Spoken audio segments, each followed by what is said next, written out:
whole plateau, seen from the air, was dotted with parties of infantry, field artillery, and tanks, moving forward. Staff officers were galloping about, many of them riding horses in battle for the first time. No enemy guns appeared to be firing, and no coordinated defense was apparent. Only the Royal Air Force lacked the sense of overwhelming victory that day.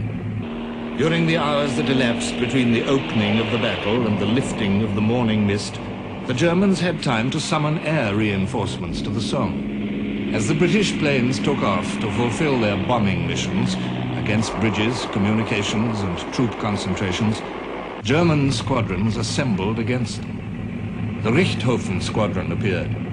Baron Manfred von Richthofen, the most famous air ace of the war, was dead now, but his squadron, led by Captain Hermann Göring, was still a crack unit, a fearsome opponent to meet.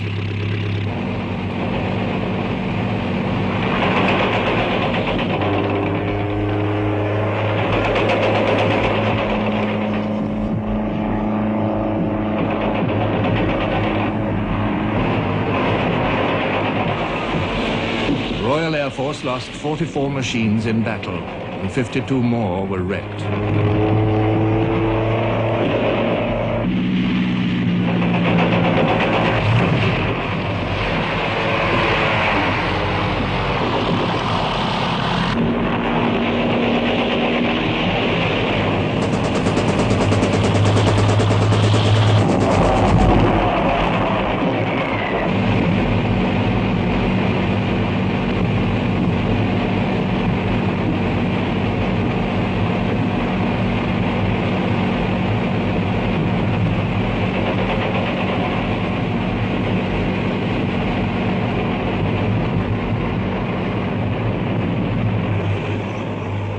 On the ground, the battle flowed forward towards its unmistakable meaning. The tanks were going forward and taking position after position, the infantry following up behind, and even all the Germans brought their artillery out of their pits. It was of no avail that the Australians got all around them. While this was taking place, the horse artillery galloped into action. And in the meantime, German prisoners were coming up, but it was a morning of victory. You could feel the hair prickling up your spine with excitement because we knew that that was going to be the end of the war.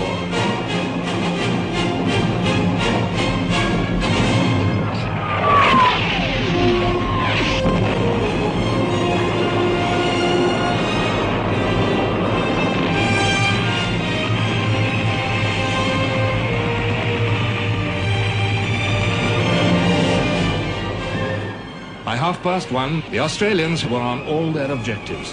They had captured over 7,800 prisoners and 173 guns. The Canadians made the deepest advance, nearly 8 miles, and took nearly 5,000 prisoners. Altogether, the British and French armies captured some 15,000 Germans that day. Was this the reward, at last, of patient years of endeavor? Was this what Vimy might have been, what Messines should have been, what Cambrai could have been? Field Marshal Haig wrote, "The situation has developed more favorably for us than I, optimist though I am, had dared to hope." Ludendorff wrote, "August the 8th was the black day of the German army in the history of this war. This was the worst experience that I had to go through."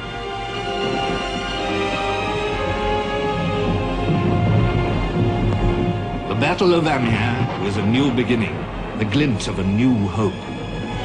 The advance slowed, but the feel of a great occasion did not diminish.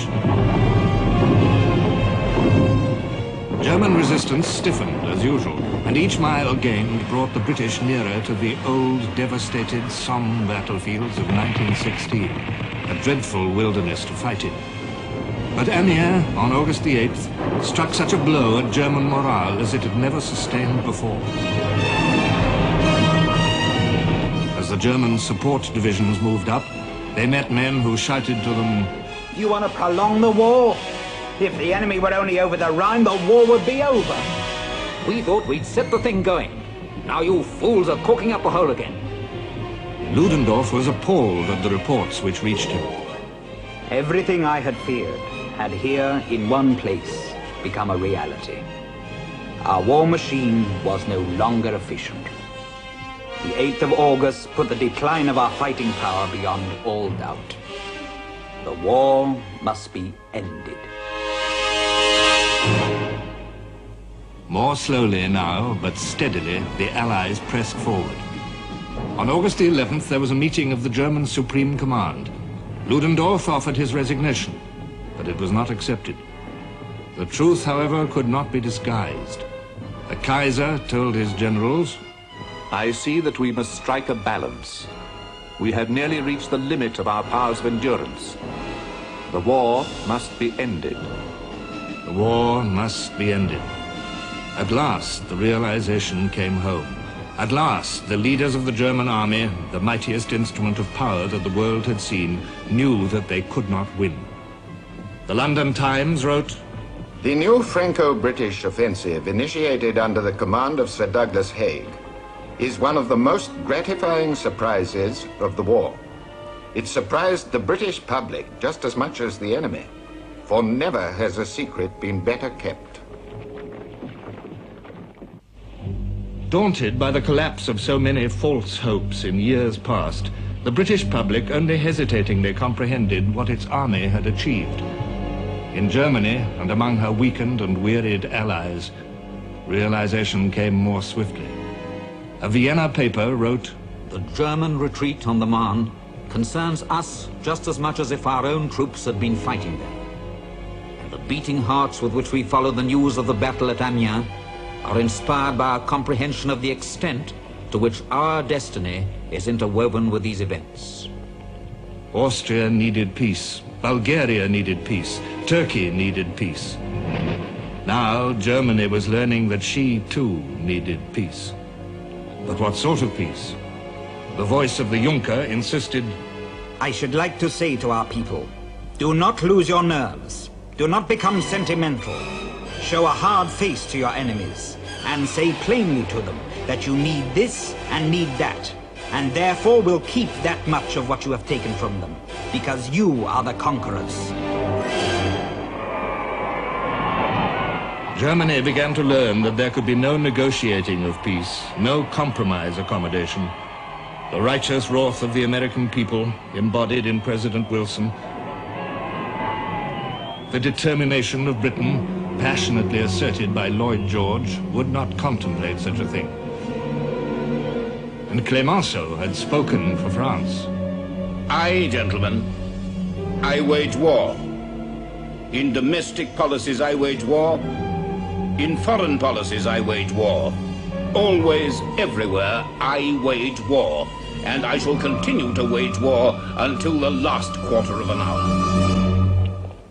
How long, O Lord, how long before the flood of crimson welling carnage shall abate?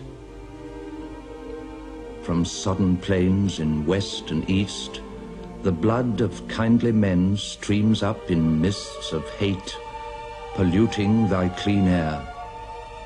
And nations great in reputation of the arts that bind the world with hopes of heaven sink to the state of brute barbarians, whose ferocious mind gloats o'er the bloody havoc of their kind, not knowing love or mercy.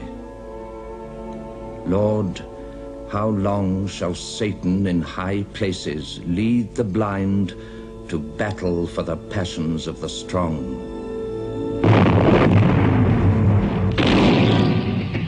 Peace was still a distant vision in August 1918. In the mood of all the warring nations, there was still a steep outstanding debt to be paid in blood and destruction.